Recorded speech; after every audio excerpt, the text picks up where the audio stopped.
Welcome back to you. Yes, ఇక మానవత రాయ్ ఆయన start చేద్దాం. ఎస్, గుడ్ మార్నింగ్ అండి. గుడ్ మార్నింగ్ అండి. ఎస్, మీరు చెప్పండి రాయ్ గారు. ఇప్పుడు ప్రెసెంట్ సిచ్యువేషన్ ఒకటి కాదు, రెండు కాదు, 7 రోజుల నుంచి అక్కడ చిక్కుకున్న 8 మంది పరిస్థితి, అసలు వాళ్ళు ఉన్నారా లేదా, నీరు లేదు, చీకటి, అసలు ఏ రకంగా ఉన్నారు, అక్కడ కుటుంబ పరిస్థితులు కూడా, అక్కడ బయట కుటుంబాలు కూడా ఏమవుతుందన్న ఆందోళనతో ఉన్నారు. అండ్ ఇంకో పక్క చూస్తే మీరేమో NDRF, navy, rat hole miners and Singareni team, railway team, ఇలా చెప్పుకుంటూ పోతే ఇండియన్ ఆర్మీతో సహా అందరూ కూడా అక్కడ ఉన్నారు. అంటే 400 నుంచి 600 వరకు అక్కడ రెస్క్యూ ఆపరేషన్, ఇంతమంది సిబ్బందితో అక్కడ మీరు రెస్క్యూ ఆపరేషన్ చేస్తున్నారు కదా.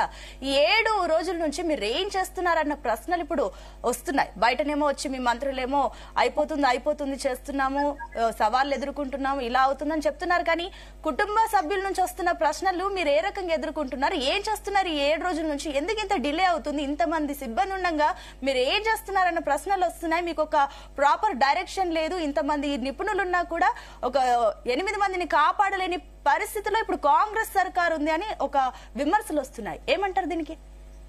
ఇప్పుడు విమర్శలు ఎక్కడ చేయాలో ఎక్కడ చేయకూడదు సోయి లేకుండా ప్రతిపక్షాలు మనుషుల్ని సజీవంగా తీసుకురావాలనే ప్రయత్నం కాంగ్రెస్ చేస్తారు.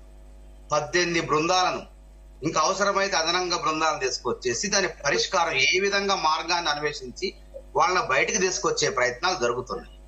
మేమేమో ఫామ్ హౌస్ లో పోయి పడుకోలే సోయి తప్పి.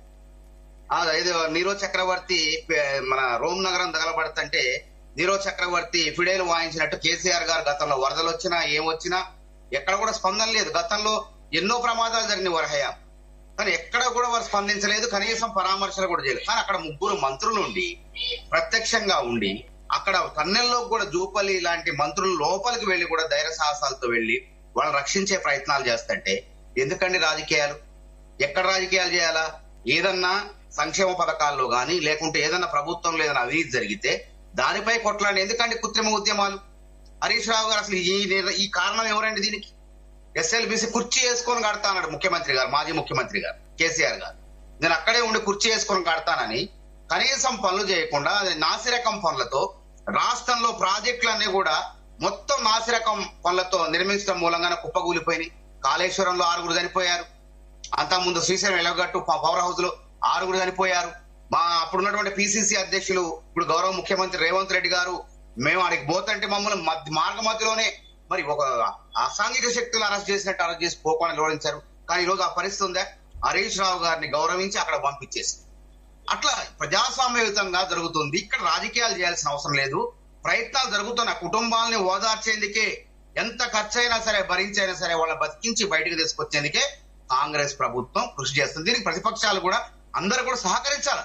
అవసరమై తలా ఒక చెయ్యి వేసి వాళ్ళని బయటకు తీసుకొచ్చే ప్రయత్నం చేయాలి. ఇది ఎవరు?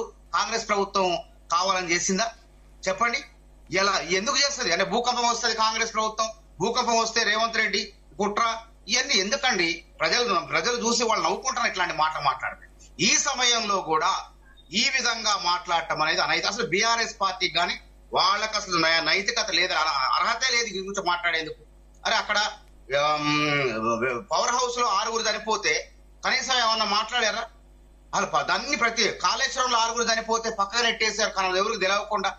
ఈ రోజు అసలు ఈ నిర్లక్ష్యానికి కారణం ఎవరు? అసలు ఈ ప్రాజెక్టులు ఈ విధంగా కావడానికి నాసిర కమిషన్ల కోసం నాసిరకం పనులతో ఈ ప్రాజెక్టులు నిర్మించి జేబులో వేసుకోవడం కోసం వాళ్ళు చేసిన పాపం ఇది. కాంగ్రెస్ హయాంలో నిర్మించినటువంటి నాగార్జున సాగర్ గాని, శ్రీరామ్ సాగర్, పోచంపాడు, ఇవన్నీ కూడా ఇప్పటికి కూడా సజీవంగా ప్రజలకు సేవలు అందిస్తున్నాయి. పంట పొలాలు పండుతున్నాయి వాటితో. ఇలా వీళ్ళు కాళేశ్వరం అట్నే చేస్తుంది. తర్వాత ఖమ్మంలో పెద్దవాగు ప్రాజెక్టు అది కుప్పగూలిపోయాయి. పాలమూరు రంగారెడ్డిలో ప్రమాదం జరిగి వట్టెంపాడేది ఉంది, అక్కడ కూడా ప్రమాదం జరిగి ఏది చేత కాలేదు. వీళ్ళ ఆలోచన మొత్తం కూడా ఇక్కడ దాచుకున్నది దుబాయ్ లో పెట్టుబడులు పెట్టే బినామీల కేదార్ లాంటి వాళ్ళకి పంపించేసి అక్కడ వ్యాపారాలు చేసే పనిలో వాళ్ళు ఉన్నారని చెప్పేసి స్పష్టంగా అర్థమైపోయింది. అందుకే పినాకిని ఘోష్ సమస్య జస్టిస్ పినాకిని ఘోష్ కూడా అన్నాడు, ఒక డిపిఆర్ కి 637 కోట్లు అయిద్దండి ఎక్కడన్నా అసలు డీటెయిల్డ్ ప్రాజెక్ట్ రిపోర్ట్ కి. ఎంత అవినీతి జరిగింది? ఈ అవినీతి మూలంగానే ఈ ప్రాజెక్టులన్నీ కూడా కుప్పగూలిపోతున్నాయి ఒక్కొక్కటి. అందులో భాగంగానే ఇది టన్నెల్ ఏదైతే ఉందో ఎస్ఎల్బిసి టన్నెల్ అని కూడా ప్రమాదం జరిగింది. ఓకే అండి, ఓకే మీరు అన్నది పాయింటే. ఓకే మీరు అన్నట్లు గత ప్రభుత్వాలు తప్పిదాలు ఉన్నాయని మీరు అంటున్నారు. రాయ్ గారు ఒకటండి, మీరు చెప్తున్న దానికి ఎస్ మీరు అంటున్నట్లు ఓకే పాలిటిక్స్ చేస్తున్నారు, ఈ సమస్య పైన ఎవరు కూడా దీన్ని కేర్ చేయట్లేదు, ఒక సహాయ హస్తం రాకుండా ఈ రకంగా మాటలతో విమర్శలు చేస్తున్నారని చెప్పి మీరు అంటున్నారు. ఫైన్, ఓకే పక్కకు పెడదాం ఆ విషయం. కానీ ఇందాక జయరాం గారు కూడా ఒక కీలకమైన అంశం అయితే లేవనెత్తారు. అంటే 40 సంవత్సరాల నుంచి కూడా ఈ ప్రాజెక్ట్ పక్కన పాడేశారు, దీన్ని ఎవరు కూడా పట్టించుకోలేదు. ఈ 40 సంవత్సరాల నుంచి పడ్డ ఈ ప్రాజెక్ట్ నిర్లక్ష్యానికి గురి కావడం ఈ రోజు ప్రమాదం యొక్క ప్రాబ్లం అని చెప్తున్నారు. ఏంటి దీనికి ఏమంటారు? అంటే ఇప్పుడు మీరు కేవలం వచ్చి అటు బీఆర్ఎస్ వల్లనే దీన్ని పక్కన పెట్టేయడం వల్లనే ఇదంతా జరిగిందని అంటే, మరి గత ప్రభుత్వాలు మీరు కూడా ఉన్నారు కదా, బీఆర్ఎస్ కంటే ముందు కాంగ్రెస్ ఉంది కదా, మరి అప్పుడు మీరెందుకు చేయలేదు? 2007 నుంచి మేము పనులు రాజశేఖర రెడ్డి గారు ఉన్నప్పుడు 2007 సంవత్సరం నుంచి దాన్ని శరవేగంగా పనులు ప్రారంభించాం. ఆ తర్వాత వచ్చినటువంటి బీఆర్ఎస్ ప్రభుత్వం వాళ్ళకి ఇష్టమైనటువంటి కాళేశ్వరాన్ని వేగంగా నాసిరకంగా పూర్తి చేయడం వల్ల కుప్పగూలిపోయింది. దీన్ని పట్టించుకోలేదు. ముఖ్యమంత్రి గారు కేసీఆర్ గారు గుర్తుపెట్టుకుని గత ఎన్నికల్లో నల్గొండ సభల్లో పోయి నేను ఇక్కడ కుర్చీ వేసుకొని గట్టి పూర్తి చేస్తాను. ఏమైంది? ఆ కుర్చీ లేదు, ఆ కుర్చీ ఊడిపోయింది ఇప్పుడు.